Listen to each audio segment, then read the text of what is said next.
টুকরো টুকরো করে ফেলবো। আমার ভেতরে কোনো কিছুই তুমি খুঁজে পাবে না বাবা, কারণ আমার সমস্ত কিছু শিমুলের কাছে। ও মা গো টুরুলাও। তাই তাহলে শিমুলকে শেষ করে ফেলবো। শিমুলের কোনো কিছুই তো তার কাছে নেই বাবা, ও সবকিছু তো আমার কাছে। अच्छा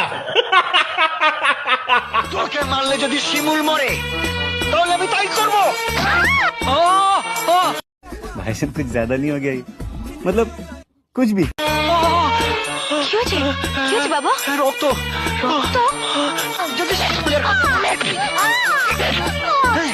আমাকে একটু আসতে পারো বাবা, আমার শিমুল কষ্ট পাচ্ছে।